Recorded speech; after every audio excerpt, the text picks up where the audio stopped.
जय मसीह सबैलाई फेरि पनि आजको यस साप्ताहिक आराधना सेवा संगतिमा हामी सम्पूर्ण प्रभुका प्रियहरूलाई स्वागत भन्न चाहन्छौँ। साथै आज साप्ताहिक आराधना सेवा संगति सँगसँगै हुन गइरहेको प्रभुभोज सेवामा पनि हामी सबैलाई हार्दिक आमन्त्रण भन्न चाहन्छौँ। र सधैँझैँ अर्थात् हरेक हप्ता चाहिँ आज पनि हामी अनलाइन मार्फत नै आफ्नो घर परिवारमा रहेर परमेश्वरलाई निरन्तर रूपमा प्रशंसा चढाउनेछौँ, धन्यवाद दिनेछौँ। र सुरुमा हामी एउटा भजन गाउँदै हाम्रो परमेश्वरलाई प्रशंसा गर्नेछौँ, उहाँलाई आराधना गर्नेछौँ, परमेश्वरको वचनबाट हामी सुन्नेछौँ। त्यसपछि हामी प्रभुभोजको सेवासहित हामी सबैजना आफ्नो ठाउँबाट उनै एउटै परमेश्वर कहाँ हामी जोडिनेछौँ। आउनुहोस् हामी केही गीत भजनहरू गाउँदै हाम्रो प्रभुलाई प्रशंसा गर्नेछौँ र आजको सङ्गतिलाई सुरु गर्न जानेछौँ। आउनुहोस् हामी परमेश्वरलाई आराधना गर्न जानेछौँ। भजन नम्बर 216 गाउँदै हामी हाम्रो परमेश्वरलाई आराधना गर्नेछौँ। आज हाम्रो बिचमा प्रभुभोजको टेबल पनि छ, यस कारणले आफैलाई हामी आत्मामा हृदयमा हामी तयारी गर्नेछौँ र यो भजन गाउँदै प्रभुलाई हामी प्रशंसा अनि आराधना गर्नेछौँ। भन जय जय उद्धारको शक्ति छ ख्रीष्टको रगतमा।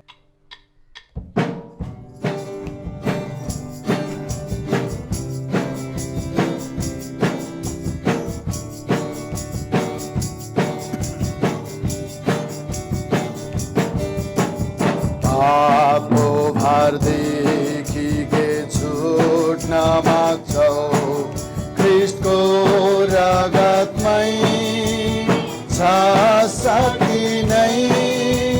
शैतानमाथि जयवन्त हुन खोज्छौ, उद्धार शक्ति छ रगतमा।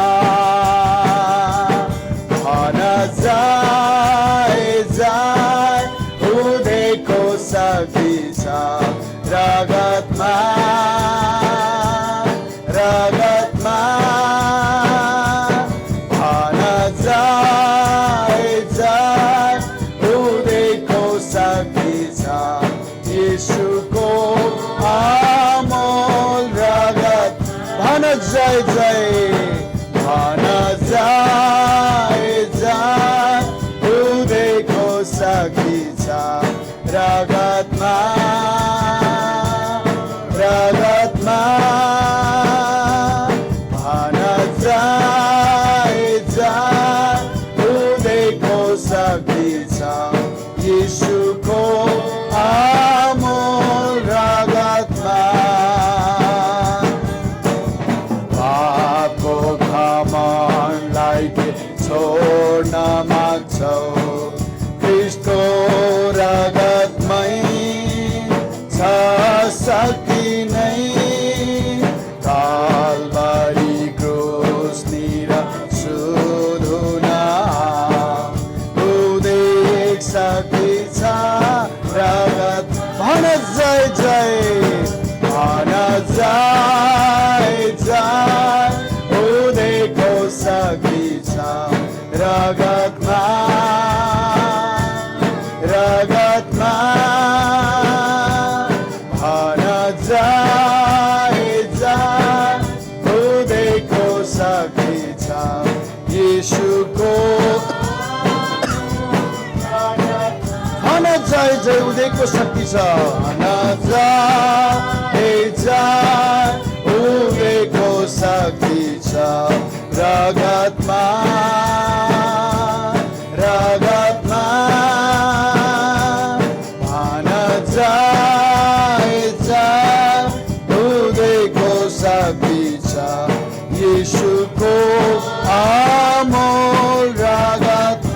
योभन्दा सफा के हुन माग्छौ, योभन्दा सफा के हुन माग्छौ, ख्रीष्टको रगतमै छ शक्ति नै।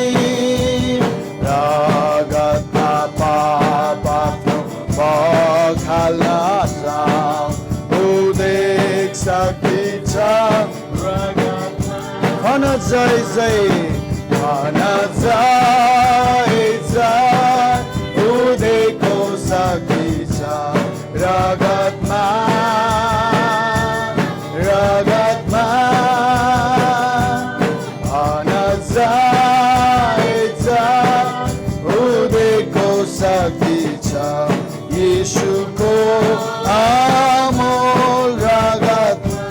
जय जय सबैले भन्नेछौँ। हामी तालीहरू बजाउँदै हाम्रो प्रभुलाई हामी प्रशंसा गर्नेछौँ। साँच्चै येशूको रगतमा उदेकको शक्ति छ। हालेलुया। रगतमा भन जय उदेकको शक्ति छ। येशूको अमोल रगतमा। येशू राजाको सेवा गर्छौ। येशू राजाको सेवा गर्छौ। क्रिस्टको रगतमै छ शक्ति नै। क्रिस्टको जय सधैँ गर्न माग्छौ। उदेक शक्ति छ रगतमा। भन जय जय उदेकको शक्ति छ रगतमा।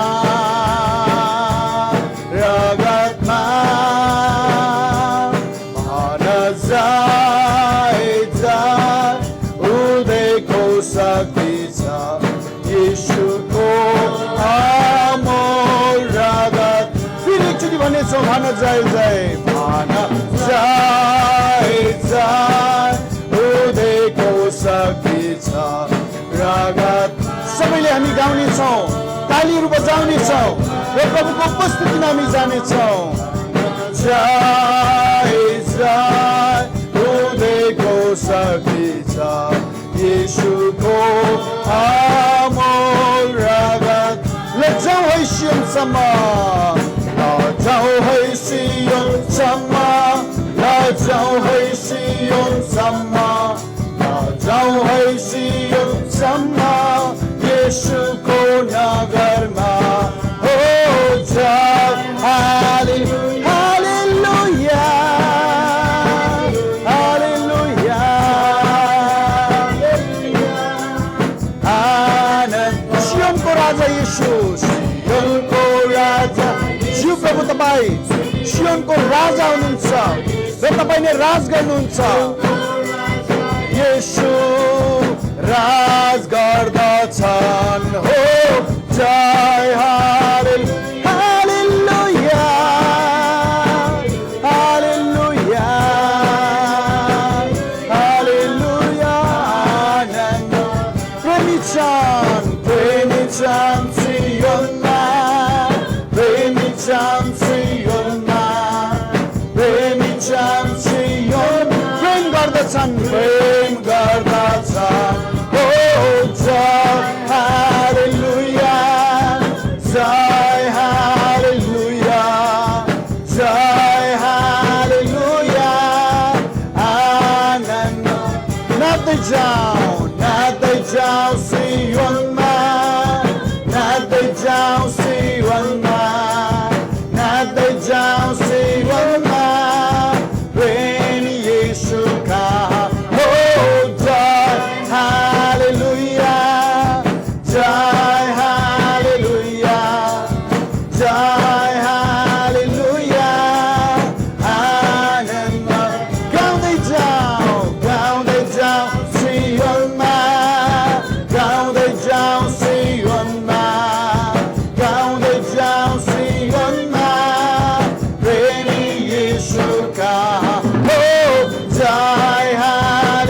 हालेलुया येशूलाई हालेलुया जय। हालेलुया जय हालेलुया। तालीहरू बजाउँदै हामी प्रभुलाई प्रशंसा गर्नेछौँ। हालेलुया जय हालेलुया आनन्द। जय हालेलुया जय हालेलुया जय हालेलुया जय हालेलुया आनन्द। ताली बजाउँदै, ताली बजाउँदै, ताली बजाउँदै, ताली बजाउँदै। हामी सबैले तालीहरू बजाउँदै प्रभुलाई प्रशंसा गरौँ। हालेलुया हालेलुया ताली बजाउँदै हालेलुया ताली बजाउँदै ताली बजाउँदै ताली बजाउँदै ताली बजाउँदै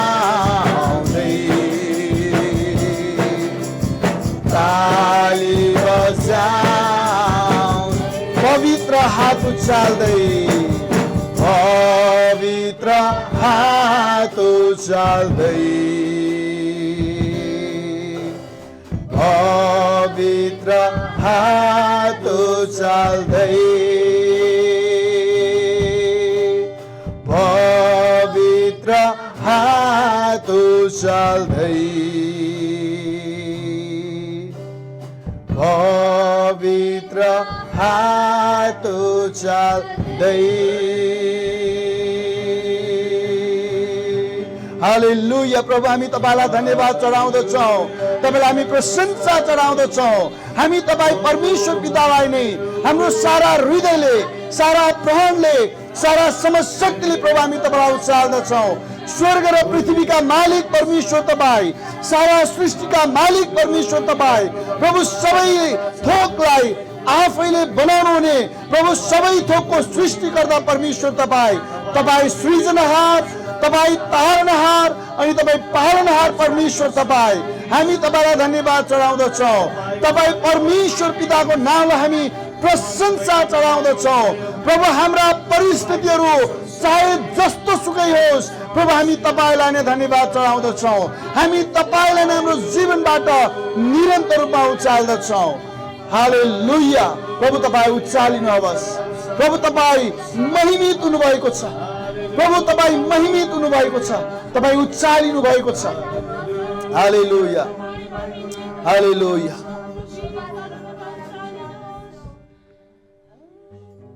यीशु हालेलुया हालेलुया साँच्चै प्रिय मण्डली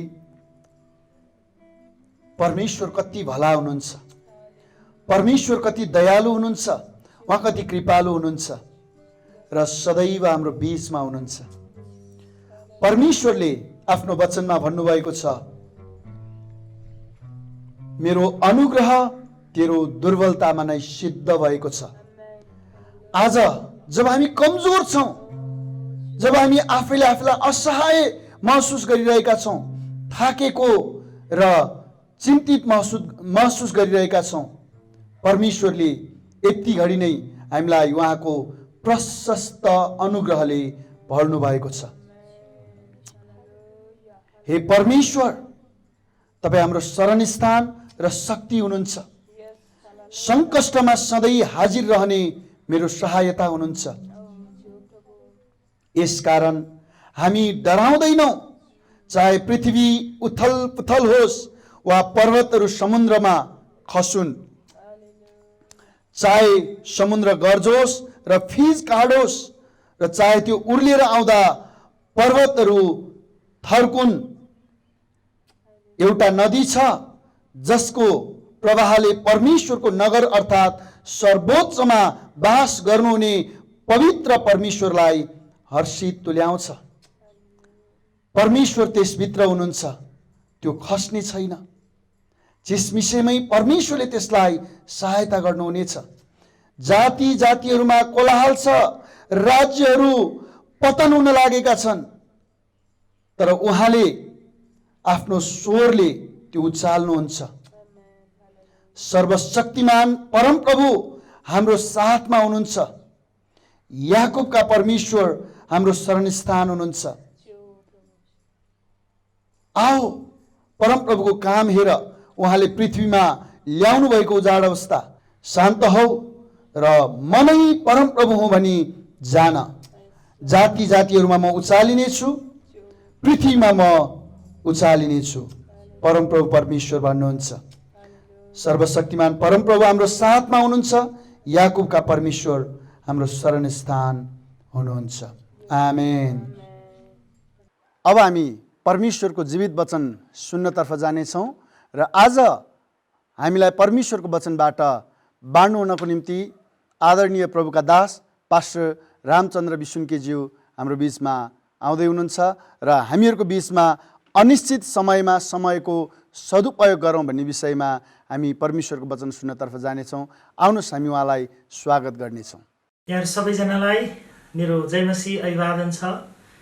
हाम्रो मण्डली परिवार बनेपा नगरभित्र भएका सबै मण्डलीहरू, काभ्रे जिल्लामा भएका हरेक मण्डलीहरू, साथसाथै देशभित्र भएका सबै मण्डली लगायत देश बाहिर पनि रहेका सबै नेपाली मण्डलीहरू, यदि यहाँहरूले यो साप्ताहिक अनलाइन सेवालाई सुन्दै हुनुहुन्छ, हेर्दै हुनुहुन्छ भने यहाँहरू सबैजनालाई यो हप्ता पनि म फेरि आजको वचनको सेवामा स्वागत गर्न चाहन्छु।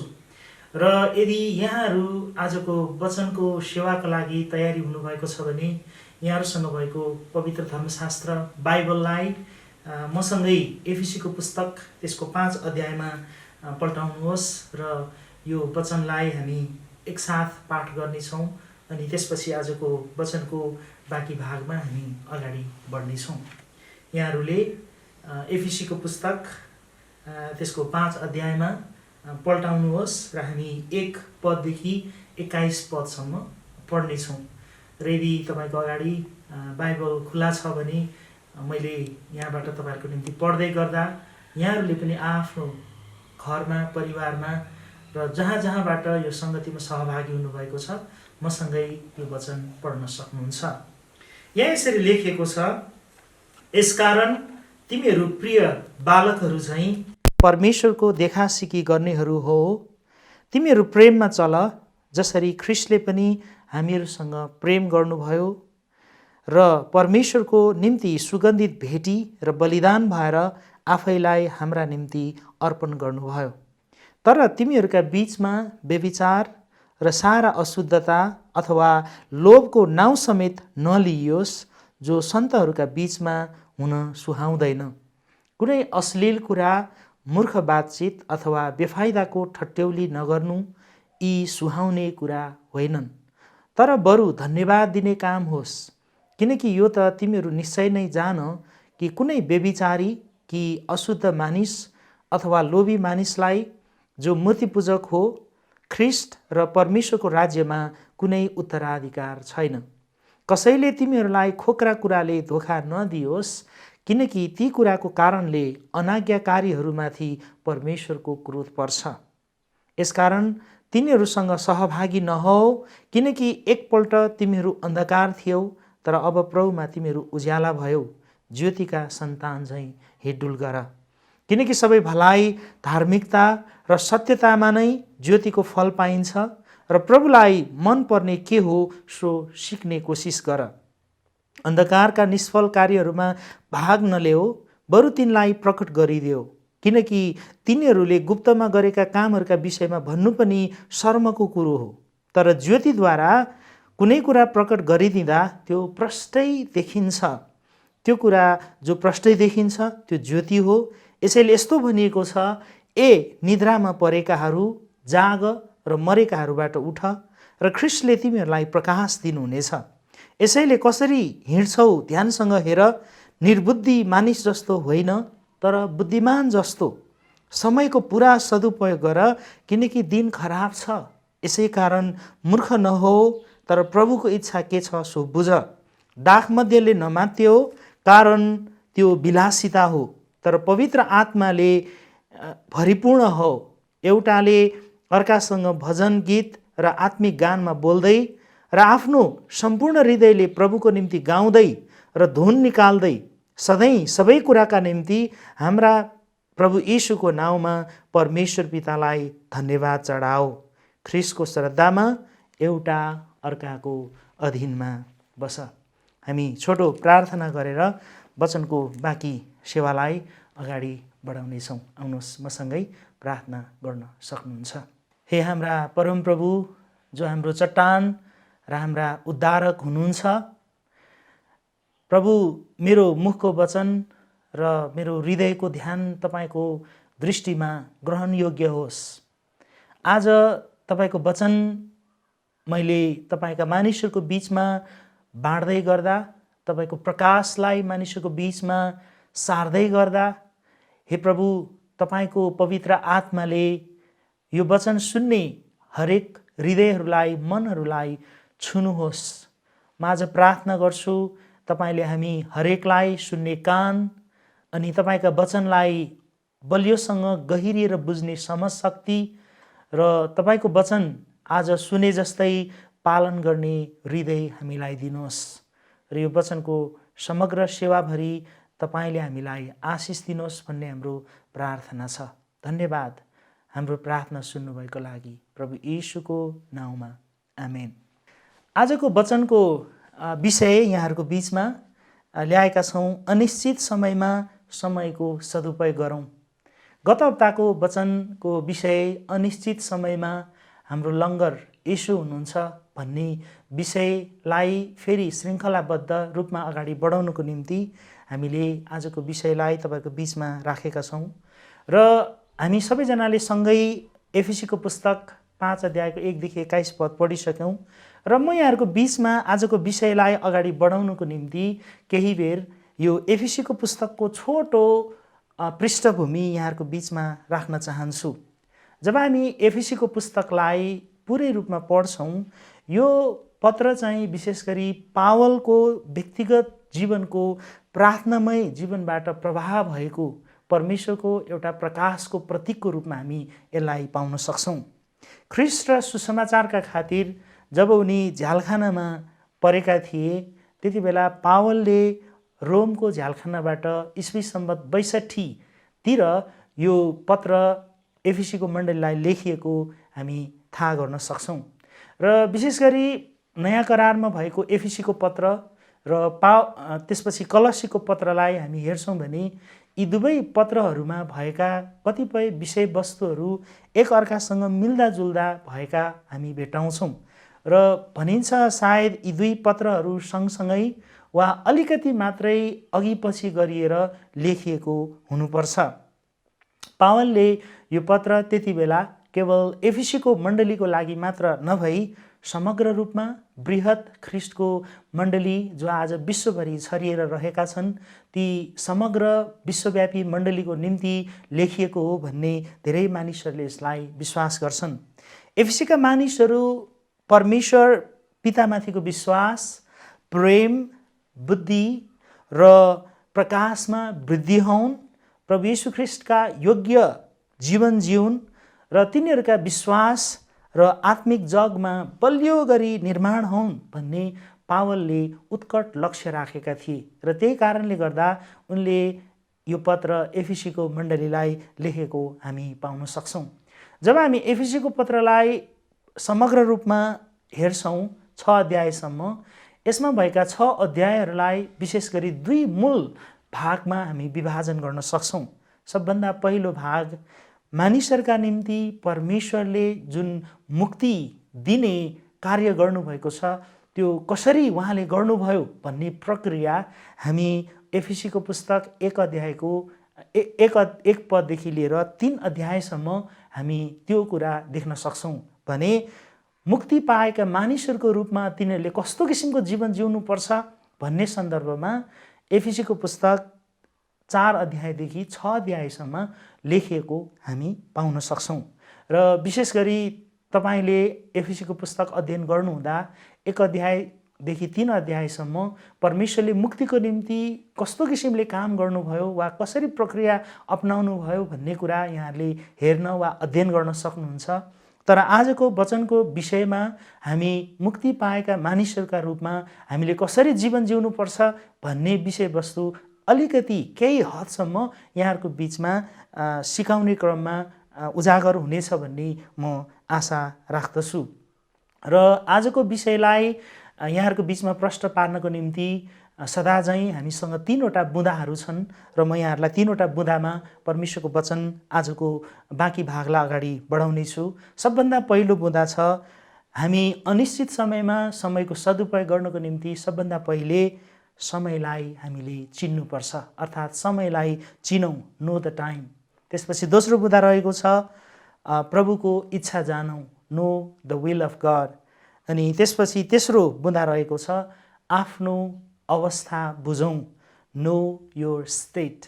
र यहाँहरूको बिचमा आज यी तीनवटा बुँदाहरूलाई म तपाईँहरूको बिचमा पालै पालो प्रश्न पार्ने कोसिस गर्नेछु र म आशा गर्छु यी बुँदाहरू तपाईँहरूको बिचमा प्रकट गर्दै गर्दा परमप्रभु पवित्र आत्मा हामीसँग व्यक्तिगत रूपमा बोल्नुहुनेछ र हामीहरूको जीवनमा उहाँले हाम्रा खाँचोहरू आवश्यकताहरू बुझिकन हामीलाई सहायता गर्नुहुनेछ। पहिलो बुँदा समयलाई चिनौँ, नो द टाइम। हामीले गत हप्ताको वचन यहाँहरूको बिचमा अनिश्चित समयमा हाम्रो लङ्गर यसो हुनुहुन्छ भनेर बताउँदै गर्दा यो समय अनिश्चित समय हो भनेर हामीले चर्चा गरिसकेका छौँ र तपाईँले र मैले समयलाई सदुपयोग गर्ने विषय जुन आजको विषय रहेको छ, हामीले समयलाई सदुपयोग गर्नको निम्ति निश्चय नै समयलाई हामीले पहिले चिन्नुपर्छ। जुन व्यक्तिहरूले समयलाई चिन्दछन् तिनीहरू बुद्धिमानी हुन्। आज पढिएको वचनको खण्डमा यदि तपाईँले पद 16 मा हेर्नुभयो भने त्यहाँ लेखेको छ समयको पुरा सदुपयोग गर किनकि दिन खराब छ। यहाँ दिन खराब छ भनेर जुन कुरा लेखिएको छ विशेष गरी यसले दिनलाई अथवा समयलाई बताइराखेको हामी देख्छौँ। त्यस्तै गरी कलस्सीको पुस्तक 4 अध्यायको 5 पदमा तपाईँ हेर्नुहुन्छ भने त्यहाँ लेखेको छ समयको सदुपयोग गर्दै बाहिरकाहरूसँग बुद्धिमानी साथ व्यवहार गर। समयको सदुपयोग गर्ने कुरा पावलले कलस्सीको पुस्तकमा पनि भनेको हामी देख्न सक्छौँ। एउटा कुरा हामीले के बुझ्नुपर्छ भने पावल यस्तो एउटा व्यक्ति थिए जसले समयलाई चिनेका थिए भन्ने कुरा हामी बुझ्न सक्छौँ। किन भन्दा पावल जसले ईस्वी सम्मत 62 तिर यो पत्र लेखे एफिसीको मण्डलीलाई, हामी विशेष गरी पावलको जीवनलाई विचार गर्छौँ भने उनी ईस्वी सम्मत 68 तिर त्यति बेलाका सम्राट नेरोको अन्तिम वर्षमा उनलाई मृत्युदण्ड दिएको थियो भन्ने कुरा हामी देख्न सक्छौँ। भन्नुको अर्थ पावलले एफिसीलाई लेखेको पत्र जुन 6 वर्ष अघि लेखियो र त्यसको 6 वर्षपछि पावलले मृत्युदण्ड भोगे र त्यति बेलाको सम्राट नेरोले समग्र ख्रिस्टियनहरूलाई सताउने काम गरिरहेका थिए र त्यहाँभन्दा पछाडि यदि अझ हामीले त्यति बेलाको इतिहासलाई हेऱ्यौँ भने के कस्ता किसिमका घटना र परिस्थितिहरू घटे भन्ने कुरा तपाईँ र मैले अझ बुझ्न र जान्न सक्छौँ। अनि हामी विशेष गरी पावलले आफ्नो त्यति बेलाको समयलाई चिनेका बुझेका व्यक्तिको रूपमा हामी पावललाई देख्न सक्छौँ र उनले लेखेका यी पत्रहरूले पनि वास्तवमा उनको उद्देश्य अर्थात् मनसाय के थियो त एफिसीको मण्डलीलाई समयको सदुपयोग गर भनेर भन्दाखेरि भन्ने कुरा हामी यहाँ देख्न सक्छौँ। जब हामी समय भनेर भन्छौँ, समय दुई किसिमका छन्। यदि यहाँहरूले समयको विषयमा अध्ययन गर्नुभयो भने तपाईँले ती कुरा देख्न सक्नुहुन्छ र ग्रिक भाषाको सबभन्दा पहिलो समयको रूपमा हामी क्रोनोस भन्ने शब्द प्रयोग गरिएको हामी पाउँछौँ। समयलाई अध्ययन गर्दा त्यो चाहिँ ग्रिक भाषाको क्रोनोस भन्ने शब्द, अनि जसको अर्थ चाहिँ निश्चित समय भन्ने अर्थ लाग्छ। जस्तै सेकेन्ड, मिनेट, घन्टा, दिन, महिना, वर्ष वा सिजन भन्ने कुरालाई विशेष गरी त्यो क्रोनोस भन्ने समय शब्दले अर्थ लगाउँछ। जस्तै अहिले कति बज्यो भनेर हामी भन्छौँ भने त्यो क्रोनोस समयको कुरा हो। आज कति गते, यो कुन साल भनेर हामी भन्छौँ भने यो चाहिँ क्रोनोस समय भन्ने बताउँछ। भने समयलाई बताउने अर्को शब्द छ काइरोस। जब हामी काइरोस भन्ने शब्दलाई अर्थ लगाउँछौँ, यसको अर्थ कुनै अवसर, मौका वा उपयुक्त समय भन्ने अर्थ काइरोसले लगाउँदछ। जब हामी काइरोस समय भन्छौँ, काइरोस समय भन्नुको अर्थ क्रोनोस समयभित्रको एउटा बेला, एउटा अवसर वा एउटा मौका हो जुन हामीहरूको जीवनमा आउँदछ भन्ने अर्थ यहाँनिर हामीले बुझ्नुपर्छ। विशेष गरी पावलले एफिसीको मण्डलीलाई समयको पुरा सदुपयोग गर किनकि दिन खराब छ भनेर भन्दै गर्दा निश्चय नै पावलले एफिसीका मानिसहरूले क्रोनोस समय अर्थात् तिनीहरूका हर समयहरूलाई गिन्ती गर्दै विचार गर्दै मनन गर्दै कुनै पनि समय खेर नफाली त्यो समयहरू प्रयोग गर्नुपर्छ भन्ने कुराको पनि त्यसको अर्थ लगाउन सकिन्छ भने अझै त्योभन्दा महत्त्वपूर्ण अर्थ त्यो क्रोनोस समयभित्रको जुन बेला मौका र अवसर जुन आउँदछ परमेश्वरले हाम्रो जीवनमा ल्याउनुहुन्छ त्यसलाई कुनै पनि हिसाबले हामीले खेर नफालिकन त्यसलाई प्रयोग गर्नुपर्छ भन्ने अर्थ अझ बढी हुन आउँछ। यहाँ समयलाई चिन्नु भनेको बेला थाहा पाउनु वा वर्तमान समयको उपयुक्त समयलाई चिन्नु भन्ने अर्थ हामीले बुझ्न सक्छौँ।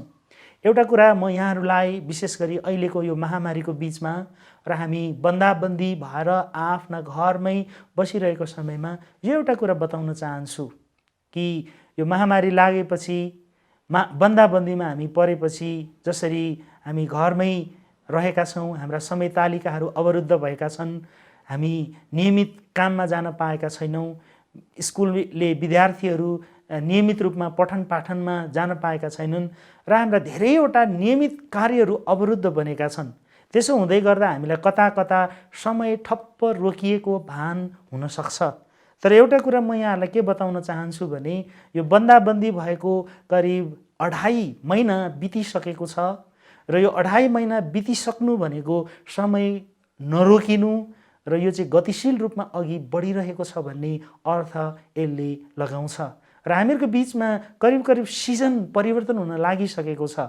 हामी जब यो लकडाउन सुरुवात भएको थियो त्यति बेला बिस्तारै हाम्रो जाडो याम सकिएर थोरै सुक्खा याम अनुभव गर्दै हामी अघि बढ्दै थियौँ अनि अब अहिले हामी करिब करिब हामीहरूको वर्षको जुन ऋतुहरू हुन्छन् अर्थात् यामहरू हुन्छन् हामी करिब बर्खा याममा आइपुगेका छौँ। यस हिसाबले हामी देख्न सक्छौँ यो क्रोनोस जुन समय छ यो निरन्तर रूपमा चलिरहेको छ, यो रोकिएको छैन अनि तपाईँ र मैले त्यो कुरा त्यहाँ देख्न सक्छौँ। र अब जब हामी काइरोसको कुरा गर्न थाल्छौँ पहिलो इतिहासको पुस्तक 12:32 तपाईँले हेर्नुभयो भने त्यहाँ लेखेको छ इस्साखारका कुल जसका मानिसहरू इस्राएलले कुन चाहिँ बाटो लिनुपर्ने हो सो थाहा पाउने र समयको चिन्ह बुझ्ने 200 जना प्रधानहरू र तिनीहरूका अधीन मुनि भएका तिनीहरूका कुटुम्बहरू भनेर त्यहाँ त्यो एउटा पद उल्लेख गरेको हामी पाउन सक्छौँ। विशेष गरी यो पहिलो इतिहासको 12 अध्यायमा हेर्नुभयो भने कुन कुन कुलमा कति कति मानिसहरू विशेष गरी इस्राएलीहरूसँग त्यति बेलाको परिस्थितिमा तयार थिए कुनै पनि कुराको निम्ति, चाहे युद्धको निम्ति, चाहे लडाइँको निम्ति, चाहे कुनै पनि परिस्थितिको निम्ति भन्ने कुरा उल्लेख गर्दै गर्दा इस्साखारको कुलमा चाहिँ 200 जना प्रधानहरू थिए भन्ने कुरा उल्लेख गरेको छ अनि अरू कुलका मानिसहरूको सङ्ख्याको तुलनामा ती मानिसहरू नगण्य थिए। तर विशेष गरी यी 200 जना मानिसहरूको विषयमा एउटा विशेषता यहाँ दिएको छ यो पदमा, त्यो चाहिँ के हो भने त्यति बेला इस्राएलले कुन चाहिँ बाटो लिनुपर्ने हो सो थाहा पाउने र समयको चिन्ह बुझ्ने भनेर यहाँ विशेष गरी यी 200 जना प्रधानहरूको विशेषता यहाँ जनाइएको छ। त्यो चाहिँ महत्त्वपूर्ण कुरा हो। जब हामी अहिलेको अनिश्चित समयमा हामीले हाम्रो समय चिन्नुपर्छ भनेर भनिरहेका छौँ अथवा म तपाईँलाई बताइरहेको छु, विशेष गरी समय चिन्नु भनेको अर्थ समयको चिन्ह बुझ्नु र त्यति बेलाको समयमा हामीले गर्नुपर्ने कार्य, त्यति बेलाको समयमा हामीले लिनुपर्ने निर्णय लिनलाई हामी प्रतिबद्ध हुनु भन्ने अर्थ हामी देख्न सक्छौँ। त्यस्तै गरी अर्को उदाहरण म यहाँहरूलाई एस्तरको पुस्तक 4 अध्यायको 12देखि 14 पदबाट केही कुराहरू तपाईँलाई दिन सक्छु, जहाँनिर समग्र यहुदीहरूको विरुद्धमा जब हामान लागेका थिए र त्यति बेला सबै यहुदीहरूलाई नाश गर्ने षड्यन्त्र रचिएको थियो भने यहुदीहरू चाहिँ त्यति बेला पूर्ण रूपमा उपवास बस्दै रुँदै र कराउँदै त्यति बेला त्यसको बाटो उम्कने उपाय खोजिरहेका थिए भने यहुदीहरूमध्येकै एक स्त्री एस्तर चाहिँ त्यति बेला दरबारमा रानीको रूपमा रहेकी थिइन् र तिनै एस्तरका काका मोर्दकैले एस्तरलाई भनेका यी पदहरू यहाँ यसरी हामी पढ्दछौँ। तर जब एस्तरले भनेका कुरा मोर्दकैलाई सुनाइयो तब उनले एस्तर कहाँ यही जवाफ भनी पठाए, यो नसोच कि तिमी राजमहलमा भएकीले सबै यहुदीहरूमध्ये तिमी मात्रै बाँच्नेछौ।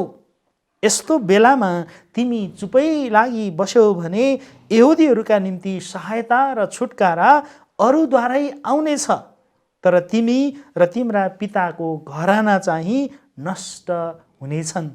सायद यस्तै समयको निम्ति नै तिमी यो राजपदमा पुगेकी हौ कि भनी मोर्दकैले एस्तर रानीलाई जवाफ पठाएको हामी देख्न सक्छौँ। विशेष गरी यी दुईवटा पदहरूमा यहाँहरूले ध्यान पुर्याउनु पर्ने शब्दहरू चाहिँ विशेष गरी यस्तो बेलामा भन्ने त्यहाँ शब्द छ, अनि त्यसपछि 14 पदको अन्तिममा यस्तै समयको निम्ति अथवा यस्तै समय, यस्तै बेला, यस्तै समय। विशेष गरी त्यति बेला मोर्दकैले एस्तरलाई दिन चाहेको चुनौती चाहिँ जसरी तिमी रानीको पदमा छेउ, तिम्रो वचन बिग्छ, तिम्रो स्वर बिग्छ, तिम्रो आवाज बिग्छ, तिमीले भनेको कुराले ठुलो परिवर्तन ल्याउन सक्छ, तिमीले चालेको कदमले ठुलो परिवर्तन ल्याउन सक्छ। अहिले जसरी हामी समग्र यहुदीहरू नाश हुने करिब करिब पक्कापक्कीमा हामी पुगेका छौँ, यदि तिमीले केही गर्यौ भने, तिमीले यति नै बेला उपयुक्त कदम चाल्यौ भने साँच्चै नै हामी बाँच्न सक्नेछौँ भन्ने किसिमको आशय यहाँनिर मोर्दकैले प्रस्तुत गरेको हामी देख्न सक्छौँ। र यी पदहरूमा उल्लेख गरिएका जति पनि यस्तै बेला, यस्तै समय भन्ने जुन कुरा छ, विशेष गरी यो चाहिँ क्रोनोस समयको भन्दा पनि काइरोस समयको कुरा विशेष गरी मोर्दकैले एस्तरलाई सम्झाएको हामी देख्न सक्छौँ। यसकारण जब हामी यहाँहरूको बिचमा अनिश्चित समयहरूको बिचमा हामीले हाम्रो समयको सदुपयोग गर्नुपर्छ भनेर भनिरहेका छौँ, प्रिय मण्डली, प्रिय दाजुभाइ दिदीबहिनीहरू, यहाँहरूले बुझ्नुपर्ने एउटा महत्त्वपूर्ण तथ्य यहाँहरूलाई हामीले अहिले बताइरहेका छौँ। त्यो चाहिँ के हो भने विशेष गरी समग्र ख्रिस्टियनहरू, समग्र मण्डलीहरूले अहिले जसरी इस्साखारका कुलका 200 जना प्रधानहरू अनि मोर्दकैले एस्तरलाई यस्तै बेला, यस्तै समय भनेर जुन चुनौती दिएका छन्, जुन चाहिँ समयको चिन्ह बुझ्ने र आफूले र आफ्नो मण्डलीले कुन निर्णय र कुन दिशा लिने हो भन्ने कुरा त्यति बेलाको निम्ति जसरी महत्त्वपूर्ण थियो भनेर हामी देख्न सक्छौँ। आज व्यक्तिगत रूपमा मेरो लागि, आज तपाईँ र मेरो मण्डलीको लागि, समग्र क्रिस्चियन जगतको निम्ति हामीहरूले निश्चय नै समय चिनेर अघि बढ्नुपर्ने, समय चिनेर त्यसको सदुपयोग गर्नुपर्ने एउटा महत्त्वपूर्ण घडीमा, एउटा महत्त्वपूर्ण परिस्थितिमा हामी छौँ भन्ने कुरा म यहाँहरूलाई बताउन चाहन्छु। यसकारण मेरो उत्साह छ यहाँहरूको निम्ति समय चिन्नुहोस् ताकि तपाईँले अहिलेको समय उच्चतम रूपमा सदुपयोग गर्न सक्नुभएको होस्। समय चिन्ने व्यक्तिहरू बुद्धिमान हुन् भने अर्कोतर्फ समयलाई सदुपयोग गर्ने व्यक्तिहरू बुद्धिमान हुन्, समयलाई सदुपयोग गर्नेहरू झनै बुद्धिमान हुन्। हामी बुद्धिमान हुन चुनौँ जसै समयलाई हामी चिन्दछौँ। त्यसपछि म दोस्रो बुँदामा यहाँहरूलाई बताउन चाहन्छु, त्यो चाहिँ के हो भने प्रभुको इच्छा जानौँ, know the will of God. जब हामी अनिश्चित समयमा समयलाई चिन्छौँ तब हामी समयलाई सदुपयोग गर्न सक्छौँ भने दोस्रो कुरा, हाम्रो समयलाई सदुपयोग गर्नको निम्ति हामीले जान्नुपर्ने अर्को महत्त्वपूर्ण कुरा चाहिँ प्रभुको इच्छा हामीले जान्नुपर्छ। जब हामी अघि पढेको एफिसीको पुस्तक 5को 10 पदलाई हेर्छौँ भने त्यहाँ लेखेको छ, प्रभुलाई मनपर्ने के हो सो सिक्ने कोसिस गर। तपाईँ र म जब प्रभुलाई मनपर्ने के हो सो सिक्दछौँ तब हामी हाम्रो समयलाई अझ धेरै सदुपयोग गर्न सक्छौँ। त्यस्तै गरी पद 17 मा लेखेको छ, यसै कारण मूर्ख नहो तर प्रभुको इच्छा के छ सो बुझ। अनि यहाँनिर विशेष गरी प्रभुलाई मनपर्ने कुरा अनि प्रभुको इच्छा बुझ्ने कुरा, यहाँ दुईवटा कुरा उल्लेख गरेका हामी देख्न सक्छौँ। अनि जब हामी प्रभुको इच्छा भन्छौँ निश्चय नै प्रभुको इच्छाभित्र उहाँलाई मनपर्ने कुराहरू आउँदछन्। क्रिस्चियन जीवनमा मण्डलीमा क्रिस्चियन जगतमा धेरै पटक जीवनका हरेक कुराहरूको निम्ति प्रभुको इच्छा खोजी गर्ने कुरालाई, प्रभुको इच्छा जाँच्ने कुरालाई र प्रभुको इच्छालाई पछ्याउने कुरालाई वचनका सिकाइहरूमा, प्रचारहरूमा, चेलापनमा धेरै नै महत्त्व दिएको हामी पाउँछौँ। भने अर्कोतर्फ क्रिस्चियनहरूले र धेरै पटक मण्डलीका मानिसहरूले एउटा समस्या देखिरहेको पनि हामी पाउँछौँ। त्यो चाहिँ हो, म परमेश्वरको इच्छा कसरी बुझ्न सक्छु, म परमेश्वरको इच्छा कसरी थाहा गर्न सक्छु। धेरै मानिसहरू परमेश्वरको इच्छा नबुझेर, परमेश्वरको इच्छा थाहा नगरेर अलमलमा परेका हामी देख्न सक्छौँ। तर म आजको यो वचनको सन्दर्भमा यहाँहरूलाई के बताउन चाहन्छु भने प्रभुको इच्छा बुझ्न हामीलाई धेरै नै सजिलो छ। अनि आज यहाँहरूलाई पनि यदि प्रभुको इच्छा बुझ्न तपाईँ चाहिरहनु भएको छ भने प्रभुको इच्छा जान्नको निम्ति अति सरल उपाय म यहाँहरूलाई बताउन गइरहेको छु। अनि त्यो चाहिँ हो, परमेश्वरको इच्छा बुझ्नको निम्ति दिनहुँ परमेश्वरको वचन पढ्नुहोस् र परमेश्वरको वचनलाई अध्ययन गर्नुहोस्। किनभने जो मानिसहरू परमेश्वरको इच्छा खोजिरहेका छन् तर परमेश्वरको वचन बाइबल पढ्ने कुरालाई उनीहरूले व्यवस्था गरिरहेका छन्, म निश्चय नै यो भन्न सक्छु, तिनीहरूले परमेश्वरको इच्छा जान्दैनन्। फलत परमेश्वरको इच्छा नजानेपछि परमेश्वरको इच्छा पछ्याउने कुरा, परमेश्वरको इच्छा पालन गर्ने कुरा मानिसहरूले गर्न सक्दैनन्। यसैले आज म यहाँहरूलाई चुनौती साथ उत्साह दिन चाहन्छु। तपाईँको निम्ति परमेश्वरको इच्छा जान्न तपाईँ चाहिरहनु भएको छ भने तपाईँको निम्ति परमेश्वरको इच्छा, उहाँको वचन तपाईँले दिनहुँ पढ्नुपर्छ भन्ने हो। यहाँले जति दिनहुँ परमेश्वरको वचन पढ्नुहुन्छ र परमेश्वरको वचनलाई अध्ययन गर्नुहुन्छ, तपाईँले परमेश्वरको इच्छा दिनदिनको जीवनमा जान्न सक्नुहुन्छ। व्यक्तिगत रूपमा, आफ्नो घरायसी जीवनको लागि, पारिवारिक जीवनको लागि, आफ्नो व्यावसायिक वा पेसागत जीवनको लागि, आफ्नो भविष्यको लागि, वा तपाईँका जीवनका जुनसुकै पक्षहरू र क्षेत्रहरू किन नहोस्, त्यसमा तपाईँले परमेश्वरको इच्छा बुझ्न सक्नुहुन्छ। यो त्यति धेरै प्रष्ट छ। जब हामी एफिसीको पुस्तकको दोस्रो भाग, जुन मैले अघि यहाँलाई बताएँ, अध्याय 4 देखि 6 मा मुक्ति पाएका मानिसहरूका रूपमा हामीले कसरी जिउनुपर्छ भन्ने कुरा त्यहाँ उल्लेख गरेको हामी पाउँछौँ। र तपाईँले एफिसीको पुस्तकको 1 अध्यायदेखि 6 अध्यायभरि नै राम्रोसँग अध्ययन गर्नुभयो भने तपाईँले त्यहाँ परमेश्वरलाई मनपर्ने कुरा, परमेश्वरलाई मन नपर्ने कुरा, साथै परमेश्वरलाई मनपर्ने कुरा उहाँको इच्छा र परमेश्वरलाई मन नपर्ने कुरा जो उहाँको इच्छा होइन भन्ने कुराहरू धेरै नै उल्लेख गरिएको तपाईँले भेट्न सक्नुहुन्छ।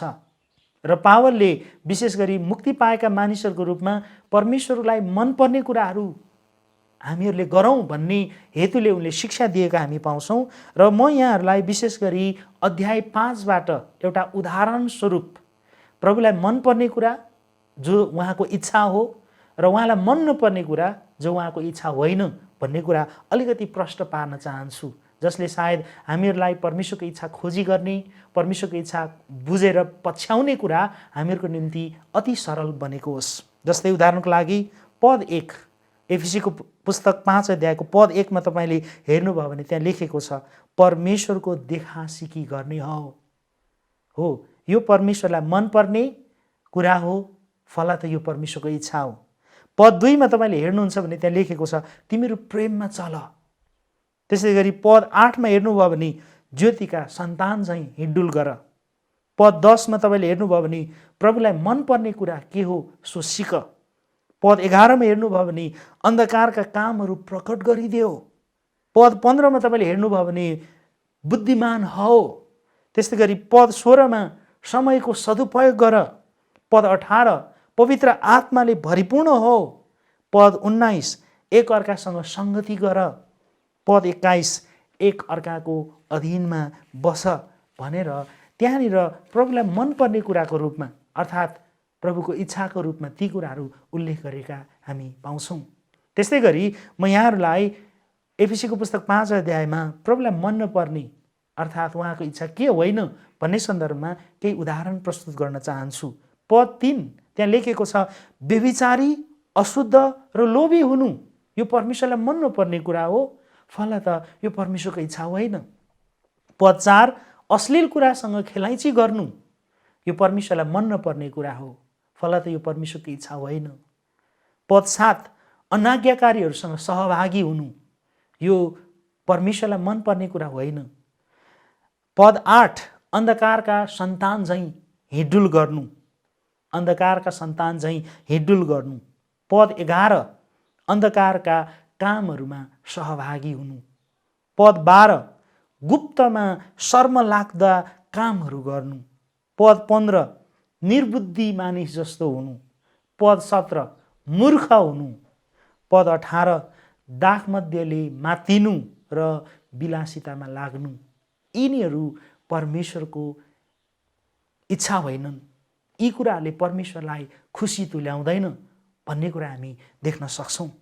यसकारण म यहाँहरूलाई यस अनिश्चित समय भएर तपाईँ र म व्यक्तिगत रूपमा, पारिवारिक रूपमा र एउटा मण्डली अघि बढ्दै जाँदा हामीले यति बेला परमेश्वरको इच्छा खोजी गर्ने कुरा हामीहरूको निम्ति प्राथमिकतामा पर्नुपर्छ। विशेष गरी मैले मण्डलीलाई विगतका हप्ताहरूमा, विशेष गरी यो लकडाउन सुरुवात भए यता वचन सिकाउने क्रममा त्यति बेलाको प्राथमिक विषयको रूपमा हामी परमेश्वरको इच्छा खोजौँ, परमेश्वरको इच्छा बुझौँ भन्ने विषय मैले सिकाएको थिएँ।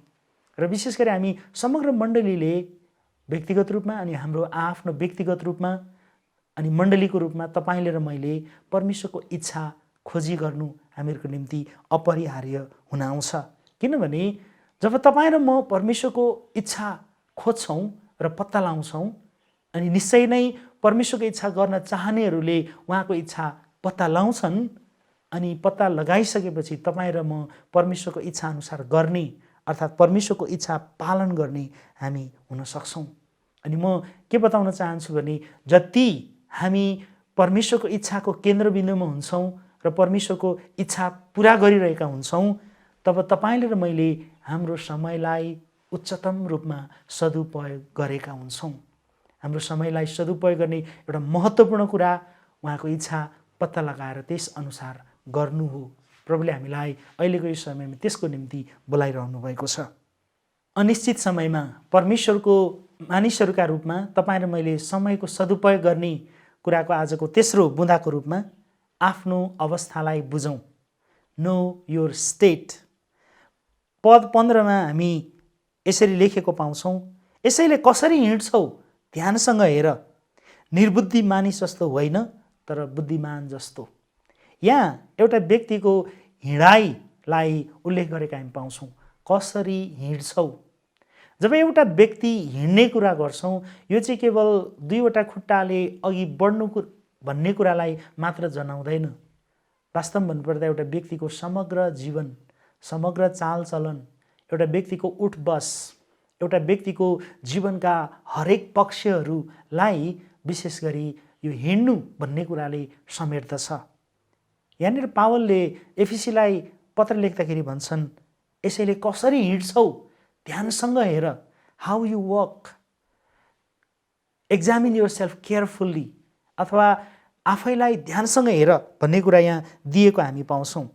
यस अनिश्चित समयमा समयको हामीले कतिको सदुपयोग गरेका छौँ भन्ने कुरा, हाम्रो जीवनको चाल ढङ्ग, हिँडाइ बसाइ उठाइ कस्तो हुँदैछ भन्ने कुरा हामीले निश्चय नै जाँच्नुपर्छ। त्यसलाई हामी हाम्रो व्यक्तिगत जीवनको अवस्था, स्टेट, अर्थात् स्टेटबाट नै स्ट्याटस अथवा हाम्रो जीवनको वास्तविक अवस्था भन्ने कुरा आउँदछ। यी अनिश्चित समयमा हाम्रो समय हामीले कसरी बिताइरहेका छौँ, हाम्रो दिनौँको समय तालिका कस्तो छ, हाम्रो शारीरिक, मानसिक, आत्मिक र भावनात्मक अवस्था कस्तो छ, हाम्रो सामाजिक र आर्थिक जीवन कस्तो भइरहेको छ भन्ने कुरा हामीले जाँच्नुपर्छ। तपाईँ र मैले हाम्रो आफ्नो व्यक्तिगत वास्तविक अवस्था जब बुझ्दछौँ, केही समय लिएर पर्खिएर धैर्य धारण गरेर मौन भएर जब हामी हाम्रो अवस्था थाहा गर्छौँ तब हाम्रो अवस्था थाहा भइसकेपछि हामी अघि बढ्नलाई त्यसले अझ धेरै मद्दत गर्न सक्छ। धेरै पटक हामीहरूको जीवन एउटा रोटेसनमा चलिरहेको हुन्छ। बिना विश्राम हामी केवल चलिरहेका हुन्छौँ, हामी केवल हिँडिरहेका हुन्छौँ, हामी केवल काम गरिरहेका हुन्छौँ, हामी केवल विश्राम बिना हामी निरन्तर रूपमा अघि बढिरहेका हुन्छौँ, व्यस्त बनिरहेका हुन्छौँ। वास्तवमा भन्नुपर्दा अहिलेको यो महामारीले र अहिलेको लकडाउनले हामीलाई वास्तवमा भन्नुपर्दा हाम्रो केही समय लिएर अर्थात् केही समय पज गरेर हाम्रो व्यक्तिगत जीवनको अवस्थालाई जाँच्ने एउटा महत्त्वपूर्ण मौका वा अवसर दिएको छ।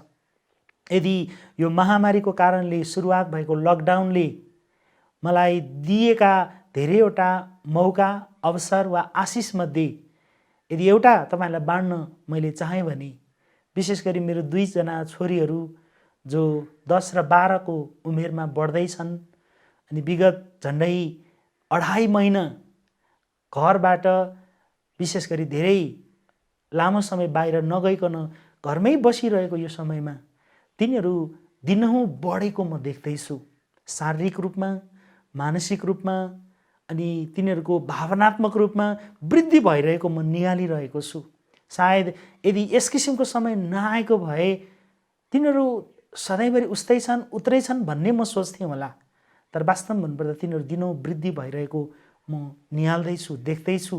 जुन कुरा मैले एक दिनको हाम्रो सँगै खाना खाने समयमा मैले बताइरहेको थिएँ कि छोरीहरू साँच्चै नै वृद्धि हुँदैछन्, बढ्दैछन्, जुन मेरा आँखाले दिनहुँ याद गर्दैछ। र मेथोडिस्ट मण्डलीको आत्मिक जागृति अभियानका लिडर तथा ईश्वरशास्त्री एवं प्रचारक जोन वेस्लीको होली क्लबमा सहभागी हुने हरेक व्यक्तिहरूले आजभन्दा करिब 200 वर्ष अर्थात् 2 शताब्दी अघि आफ्नो व्यक्तिगत डिभोसनमा निम्न प्रश्नहरू सोधेर उनीहरू आफैलाई जाँच्थे रे। मैले मेरो व्यक्तिगत डिभोसनमा पढ्दै गर्दाखेरि मैले यी कुराहरू बुझ्ने मौका पाएँ। सायद यहाँहरूका लागि पनि यो एउटा मार्गदर्शक हुनसक्छ। यसकारण म यी 22 वटा प्रश्नावलीहरूलाई यहाँहरूको बिचमा राख्न चाहन्छु, जसले हाम्रो व्यक्तिगत जीवनको अवस्था बुझ्नको निम्ति हामीलाई सहायता गर्न सक्छन्। सबभन्दा पहिलो प्रश्न यस्तो छ, मैले जानेर वा नजानेर म जो हुँ त्योभन्दा म बढी हुँ जस्तो गरी अरूहरूलाई प्रभाव पारिरहेको त छैन? अर्को शब्दमा म कतै पाखण्डी त भइरहेको छैन? त्यसपछि दोस्रो, के म मेरा हरेक शब्द र काममा इमान्दार छु कि म बढाइ चढाइ गर्छु?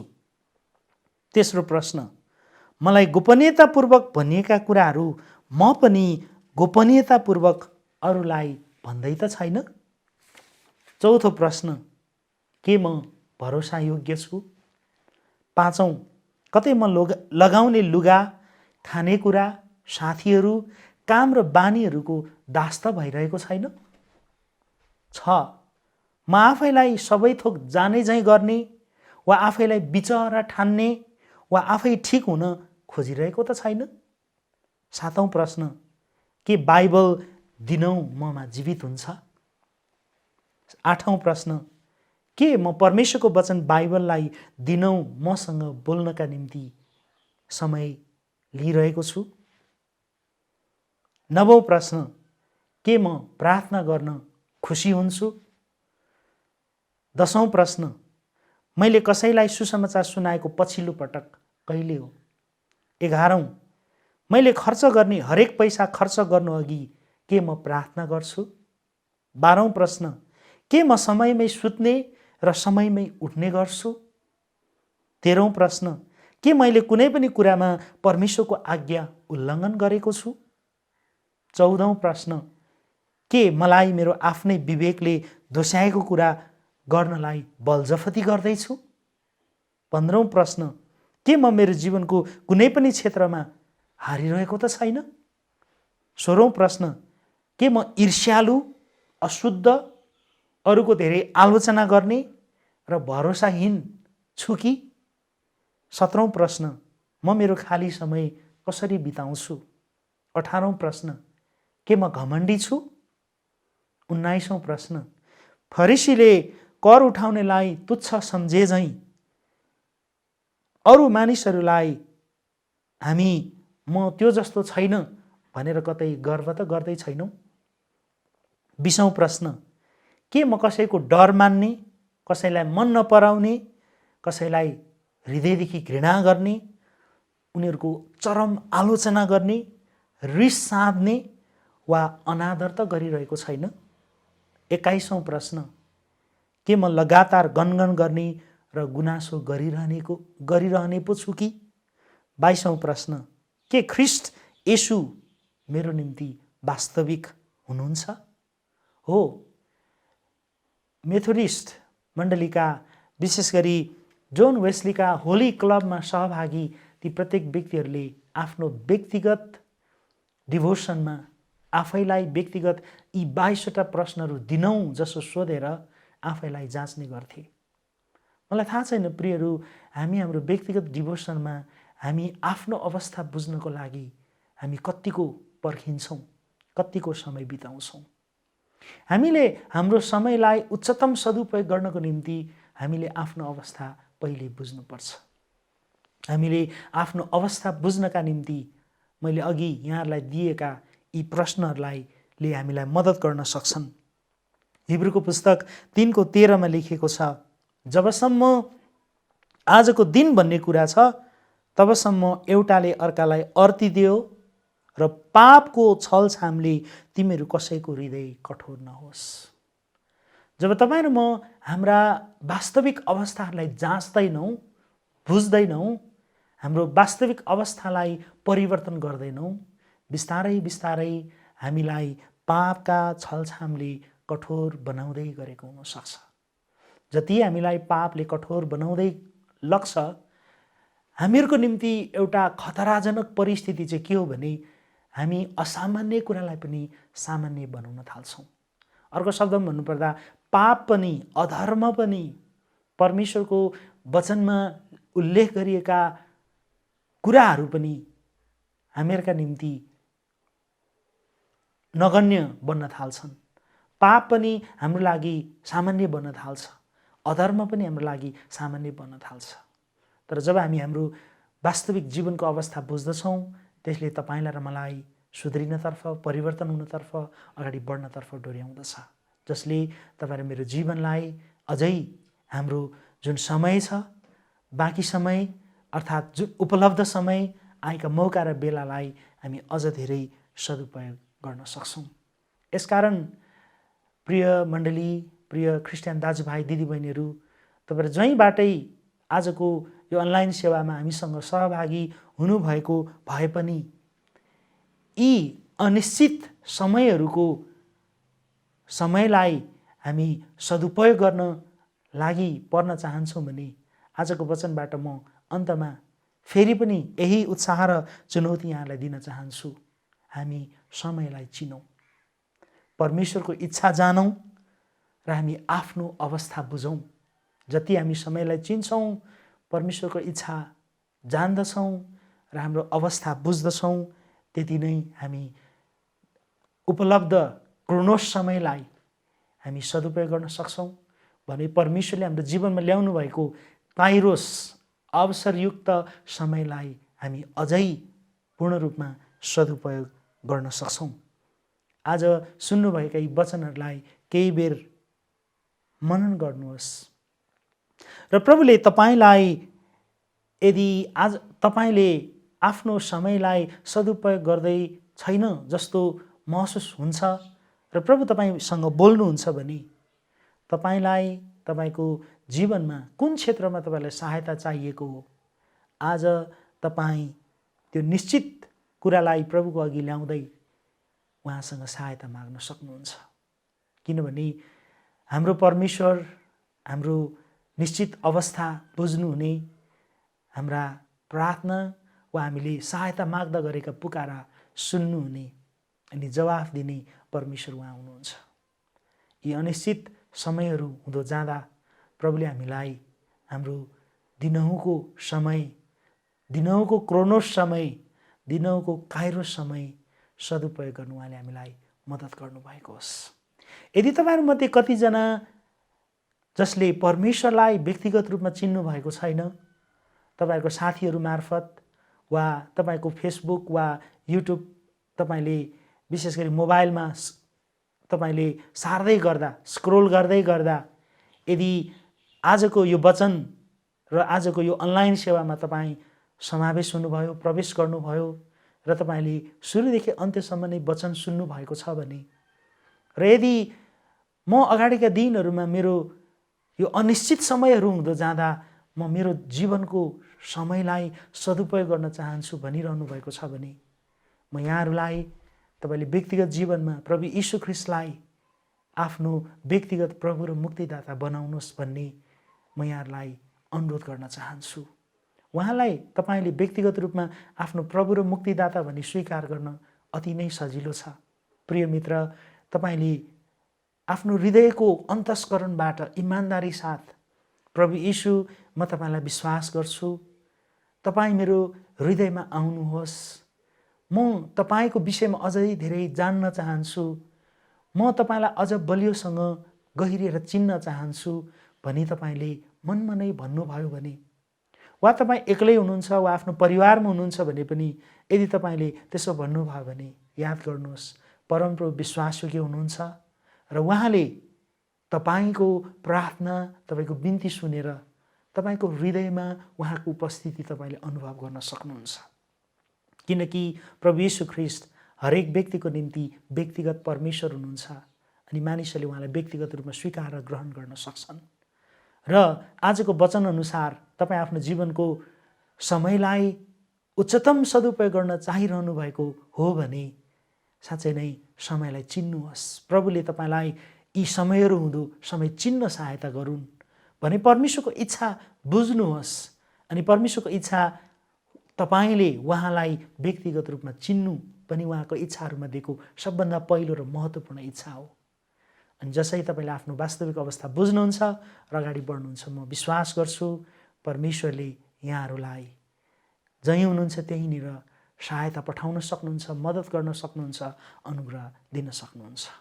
आउनुहोस् हामी छोटो प्रार्थना गरेर आजको वचनको सेवालाई हामी यहाँनिर राख्नेछौँ। हामी तपाईँलाई आजको वचनको निम्ति धेरै धन्यवाद दिन्छौँ। स्वर्गीय पिता, तपाईँ हाम्रो मुक्तिदाता, हाम्रो उद्धारकर्ता, हाम्रो जीवनको स्वामी तपाईँ नै हुनुहुन्छ।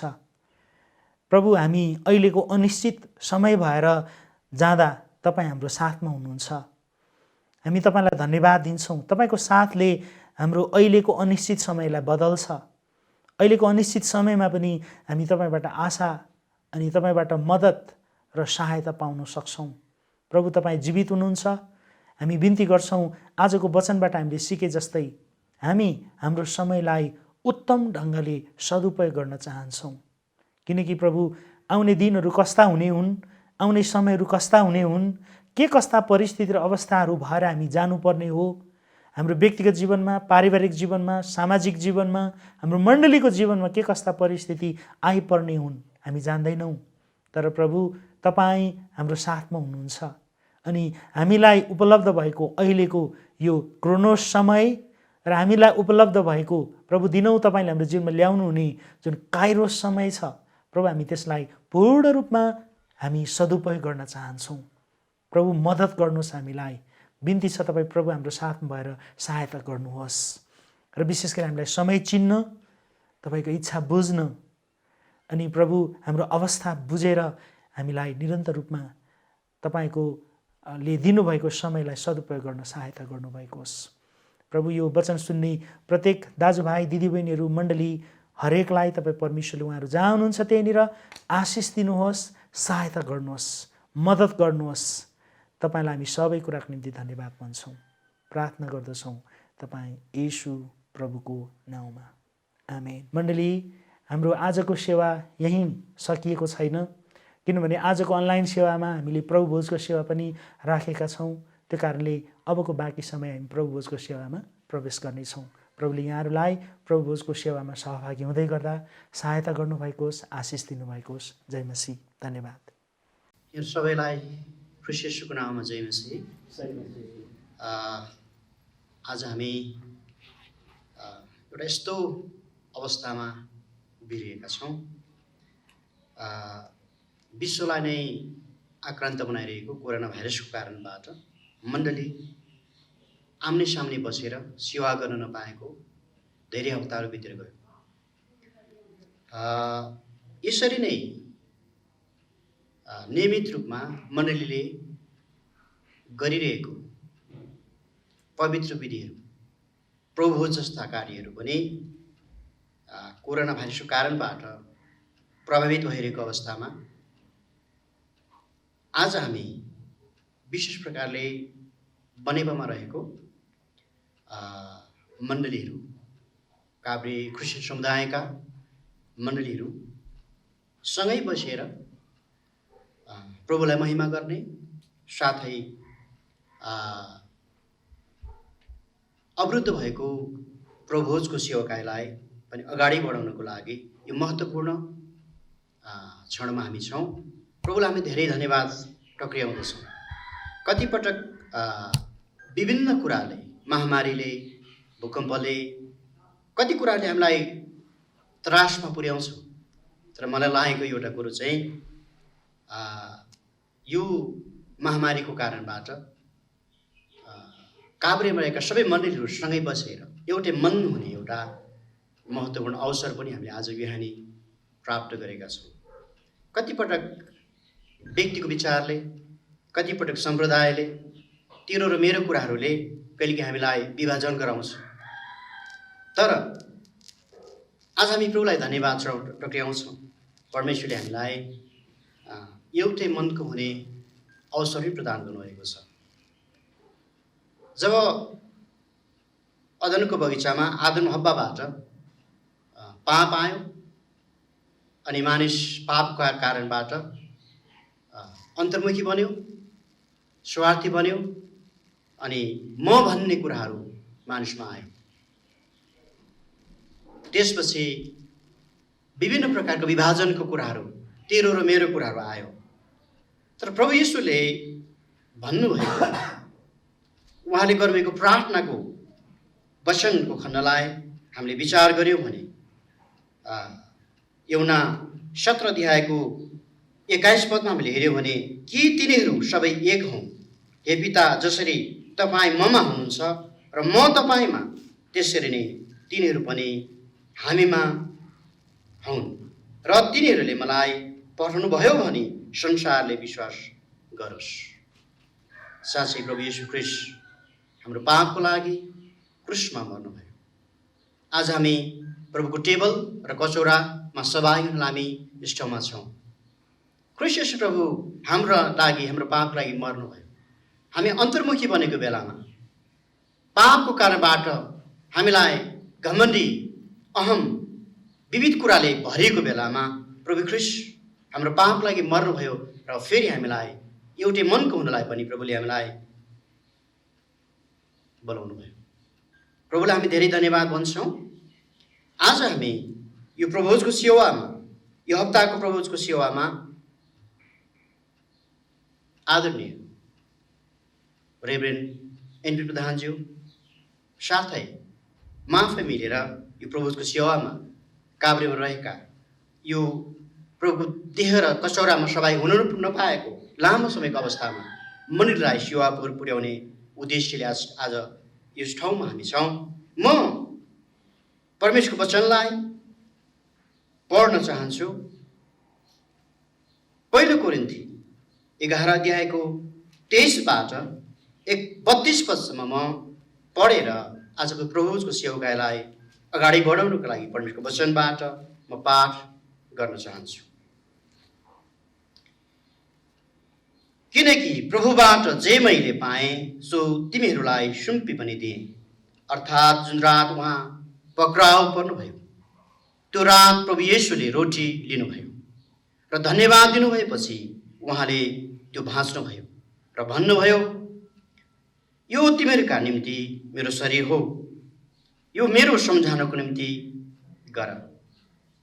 यसै गरी खाइसकेपछि उहाँले कचौरा लिएर यसो भन्नुभयो, यो कचौरा मेरो रगतमा भएको नयाँ करार हो, जहिले जहिले तिमीहरू यो पिउँछौ मेरो सम्झनामा यो अक्सर गर।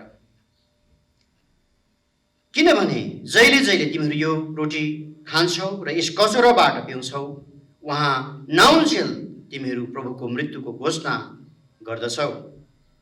यसकारण जसले ऐक्य रीतिले प्रभुको रोटी खान्छ कि प्रभुको कचौराबाट पिउँछ, त्यो मानिस प्रभुको शरीर र रगतलाई अपवित्र तुल्याएकोमा दोषी ठहरिनेछ। हरेक मानिसले आफूलाई जाँचोस् अनि मात्र त्यसले रोटी खाओस् र कचरोबाट पियोस्, किनकि प्रभुको शरीरलाई नचिनिकन जसले खान्छ र पिउँछ त्यसले त्यो खाएको र पिएको कारणले आफूमाथि दण्ड ल्याउनेछ। यसै कारण तिमीहरूमध्ये धेरैजना दुर्बल र रोगी छौ र कतिजना चाहिँ सुतिसकेका छन्। तर हामी साँच्चै आफैले आफैलाई जाँचेका छौँ भने हामी न्यायमा पर्ने छैनौँ। तर जब प्रभुले हाम्रा न्याय गर्नुहुन्छ तब हामीलाई अनुशासन गर्नुहुन्छ, ताकि संसारसँग हामी दोषी नठहरियौँ। प्रभुलाई धेरै धन्यवाद होस्। अब यो बाँकी समयमा आदरणीय रेभरेन्ड एनपी प्रधानज्यूलाई यो प्रभुजको सेवकालाई अगाडि बढाउनको लागि, यो विधिलाई अगाडि बढाउनको लागि यो समय प्रदान गर्न चाहन्छु। स्वागत छ दाजु।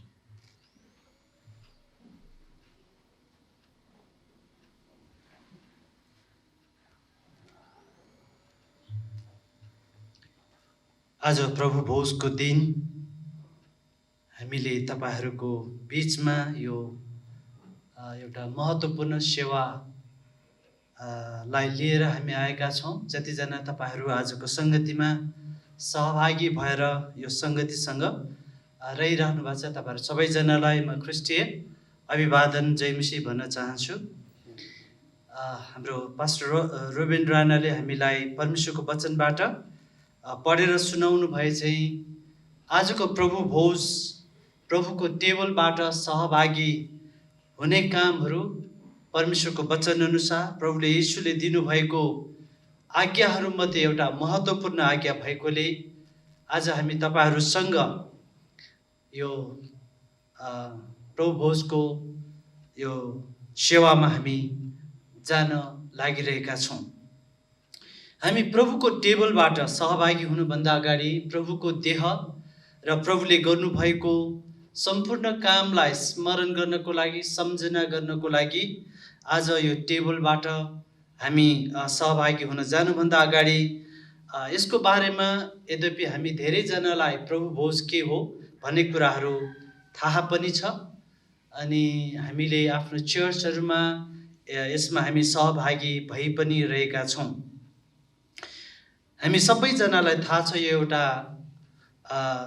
एकदमै सम्मानीय हैन, प्रभुले गर्नुभएको कामलाई सम्झना गरेर एउटा हृदयबाट सम्मान स्वरूप हरेकचोटि हामीले सम्झना गरेर प्रभुलाई धन्यवाद दिने यो समय हो। यो एकदमै महत्त्वपूर्ण अथवा स्मरण गर्नुपर्ने एउटा महत्त्वपूर्ण समय हो।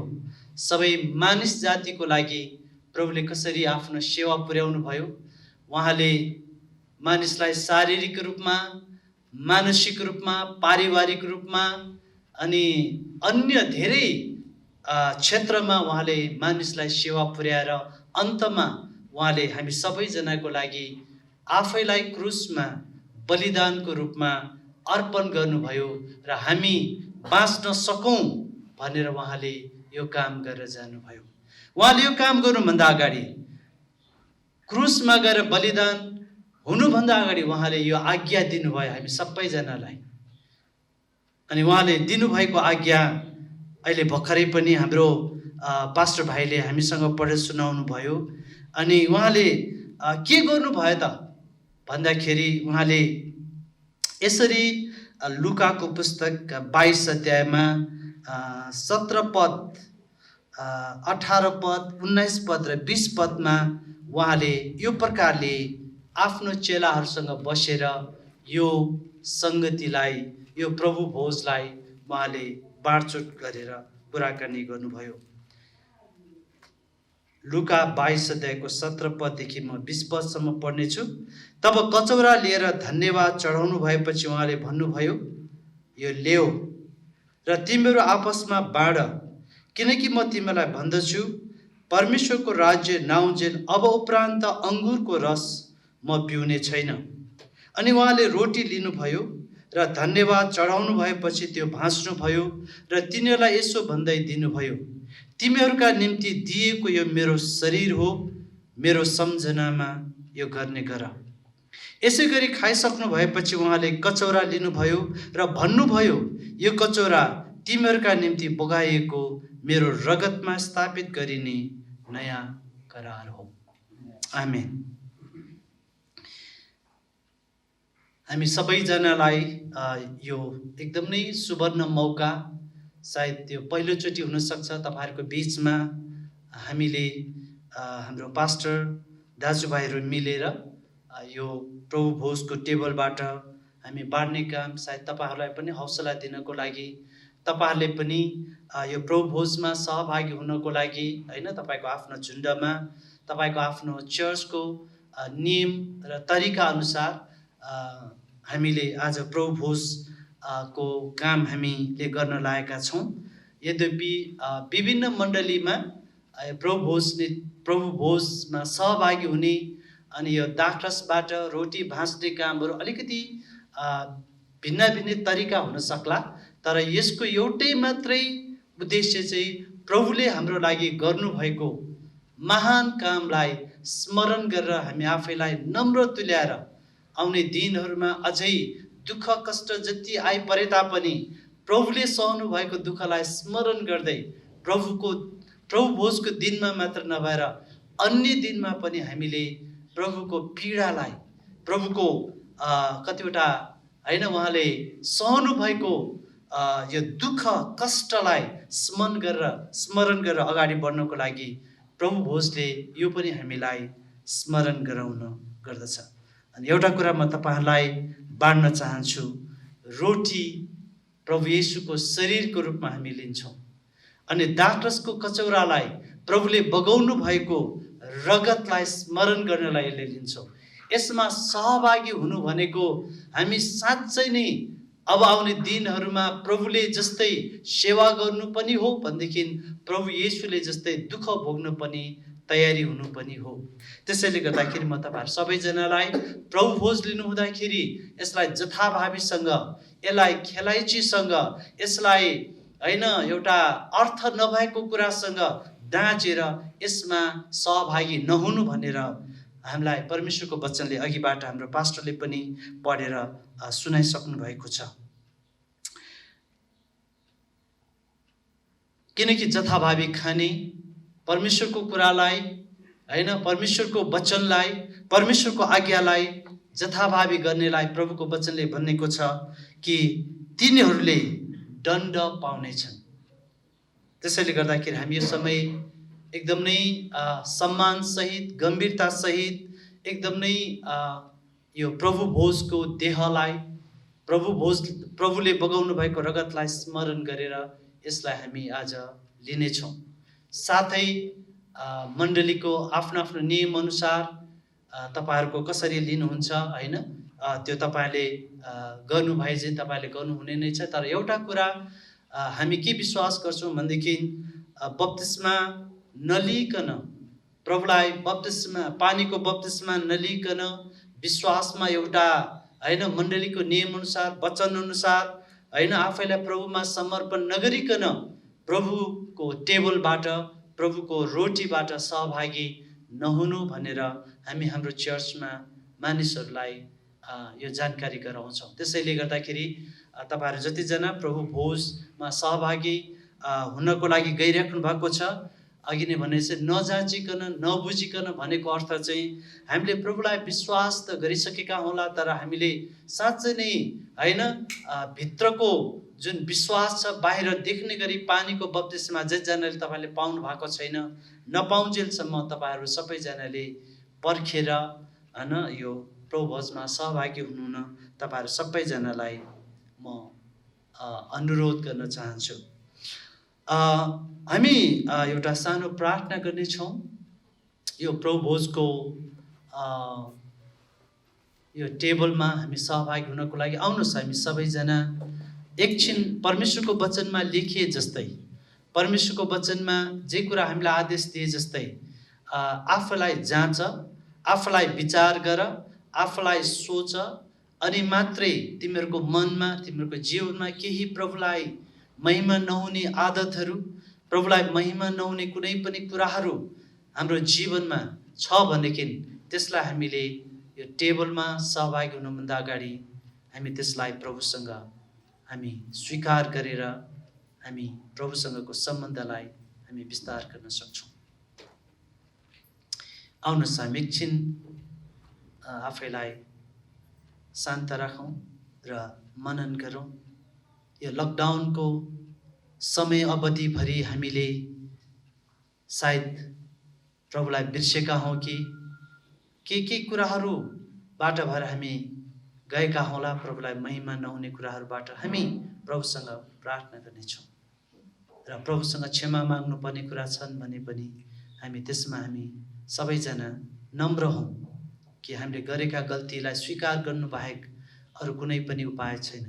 किनकि प्रभुले सहनु भएको कष्ट, प्रभुले तोड्नु भएको देह, प्रभुले बगाउनु भएको यो अमूल्य रगत आज यो कुनै पनि खेलाइँचीमा, कुनै पनि सस्तोमा होइन भन्ने कुरा हामी आफैले बुझ्नु पर्दछ।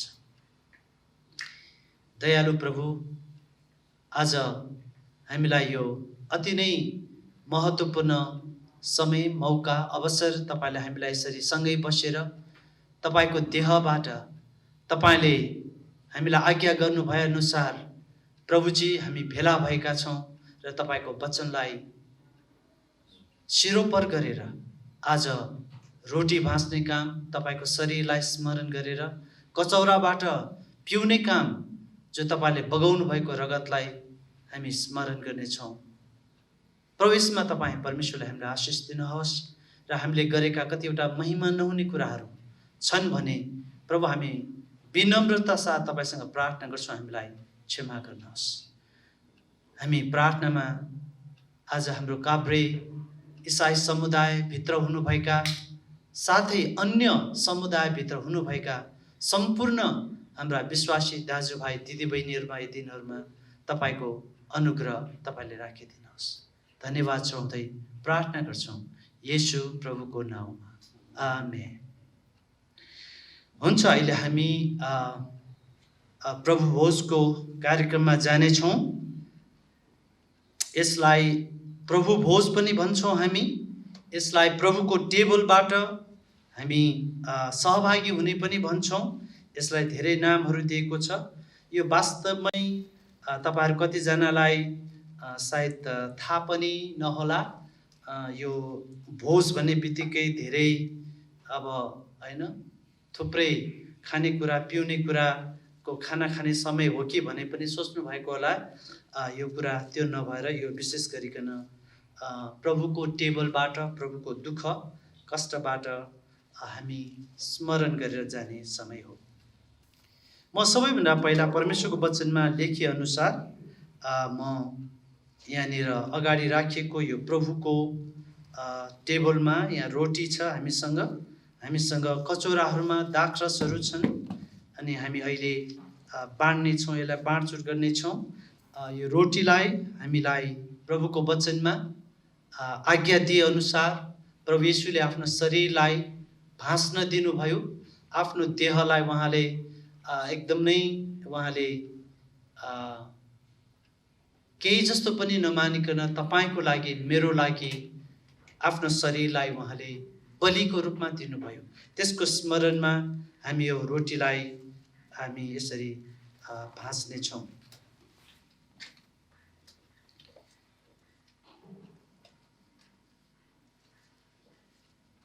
यो समय यो रोटीलाई म आदरणीय पास्टर रुबिन राणालाई म दिनेछु। उहाँले यो रोटीलाई बाँड्नु हुनेछ।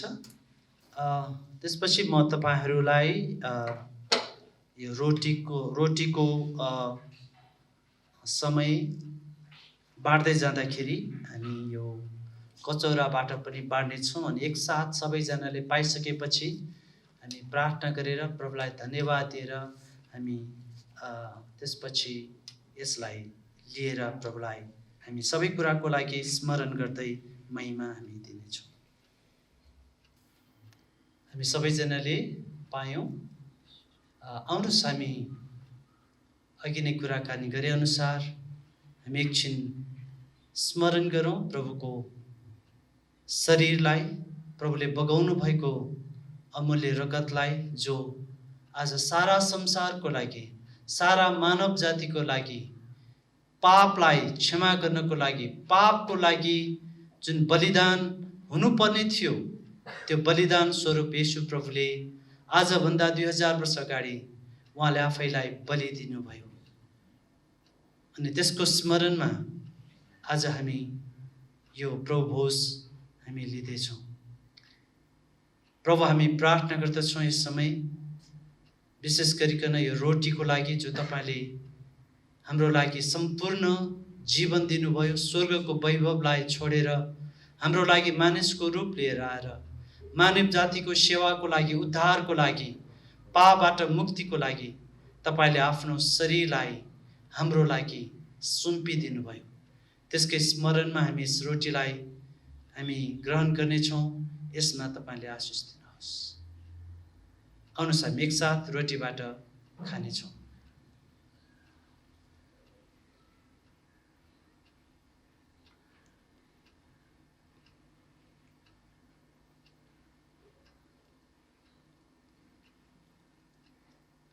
त्यसै गरिकन प्रभु येशूले खाइसक्नु भएपछि उहाँले कचौराबाट पनि पिउनको लागि उहाँले हामीलाई आज्ञा गर्नुभयो। यो कचौरा जसले येशू प्रभुले बगाउनु भएको अमूल्य रगतको स्मरण गराउँदछ। आज जतिले प्रभु येशूलाई विश्वास गरे, येशू प्रभुले बगाउनु भएको रगतमा तिनीहरूले पाप क्षमा पाए, तिनीहरूलाई प्रभुले उद्धार दिनुभयो। त्यसकै स्मरणमा हामी यस कचौराबाट पनि पिउनेछौँ। प्रभु, तपाईँले बगाउनु भएको रगतको लागि धन्यवाद छ। आज सारा संसारको लागि यो बलि तपाईँले दिनुभयो, हामी त्यसको स्मरण गर्दैछौँ। कचौराबाट पिउनेछौँ। परमेश्वर पिता, हामीलाई निरन्तर रूपमा तपाईँको प्रेम, तपाईँको सेवा, तपाईँ प्रभुले हाम्रो लागि सहनु भएको दुःखलाई स्मरण गर्दै यी दिनहरूमा अगाडि बढ्न सकौँ। कचौरामा आशिष दिनुहोस्। आउनुहोस् हामी सबैजनाले कचौराबाट एकसाथ हामीले प्रभुको रगतको स्मरण गर्दै यसलाई पिउनेछौँ।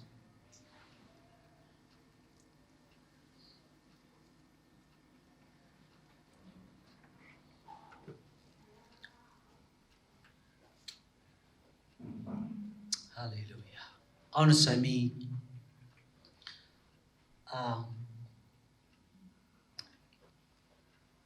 यो समय महत्त्वपूर्ण समय भएकोले गर्दाखेरि आज हामी प्रार्थना गरौँ। हामी तपाईँहरूको लागि पनि प्रार्थना गर्न चाहन्छौँ। तपाईँहरूले पनि हाम्रो लागि प्रार्थना गरिदिउँ। हाम्रो देशमा बसेका हाम्रो नेपाली इसाई दाजुभाइ दिदीबहिनीहरू, साथै बाहिर बस्नुभएका सम्पूर्ण इसाई दाजुभाइ दिदीबहिनीको लागि पनि हामी प्रार्थना गरिदिउँ। किनकि प्रभुको वचनमा लेखिएअनुसार अन्तिम दिनहरूमा तिमीहरूलाई गाह्रो हुनेछ, समस्याहरू आउनेछन्, तर मैले तिमीहरूको लागि एउटा उदाहरण दिएको छु, मैले सहेको छु, तिमीहरूलाई 10 दिन तिमीलाई कष्ट हुनेछ भनेर प्रभु तपाईँको वचनमा लेखिएअनुसार आज हामी प्रार्थना गर्न चाहन्छौँ। प्रभुजी, हालेलुया। धन्यवाद छ प्रभु तपाईँलाई, धन्यवाद छ प्रभु तपाईँलाई, धन्यवाद छ तपाईँले गर्नुभएको महान कार्यको लागि, धन्यवाद छ तपाईँ परमेश्वरले पुर्याउनु भएको यो महान सेवाको लागि। हामी जस्तो प्रभुजी नगनिएका, हामी जस्तो काम नलाग्ने अयोग्य व्यक्तिलाई तपाईँले आफ्नै शरीर तोडेर, आफ्नै शरीर त्यो प्रभुजी पवित्र रगत बगाएर हामीलाई यी प्रभुजी डरलाग्दो पाप र अधर्मबाट तपाईँले हामीलाई मुक्त गर्नुभयो, क्षमा दिएर उद्धार गर्नुभयो। यसको लागि तपाईँ परमेश्वरलाई धन्यवाद दिँदछौँ। म प्रार्थना गर्छु हाम्रो काभ्रेमा भएका सम्पूर्ण काभ्रे इसाई समुदायमा रहेका दाजुभाइ दिदीबहिनी, आमा बुवा भाइ बहिनीहरूको लागि यी दिनहरूमा परमेश्वर पिता तपाईँलाई हेर्नलाई सहायता गर्नुहोस्। त्यति मात्र होइन, नेपालभरि भएका, नेपालबाट बाहिर भएका सम्पूर्ण हाम्रा विश्वासी दाजुभाइ दिदीबहिनी, आमा बुवालाई प्रार्थनामा उचाल्छौँ। यस समय तपाईँले उहाँहरूलाई पनि आशिष दिनुहोस्, र तपाईँ प्रभुको दुःख र कष्टमा उहाँहरू पनि निरन्तर रूपमा स्मरण गरेर सहभागी हुनलाई, सामना गर्नलाई, तयारी हुनलाई मद्दत गर्नुहोस्। धन्यवाद चढाउँदै आशिष माग्छौँ येशू प्रभुको नाउँमा, आमेन। हस् तपाईँलाई जय मसीह।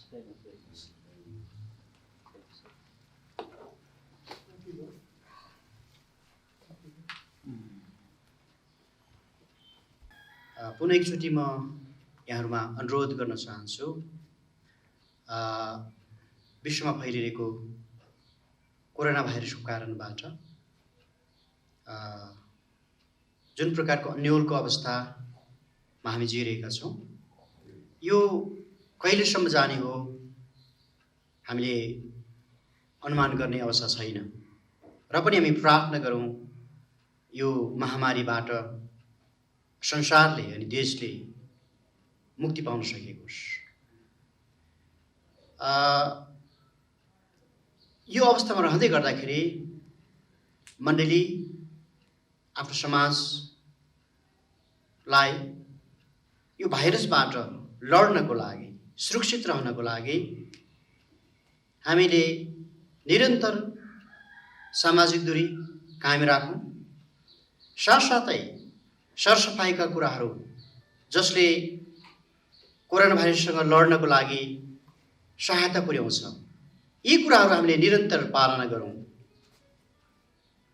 जसबाट देश र मण्डलीलाई हामी यो भाइरसबाट लड्न र विजय प्राप्त गर्नको लागि हामीलाई निरन्तर रूपमा मद्दत पुग्न सकेको होस्। धेरै धन्यवाद। जय मसीह।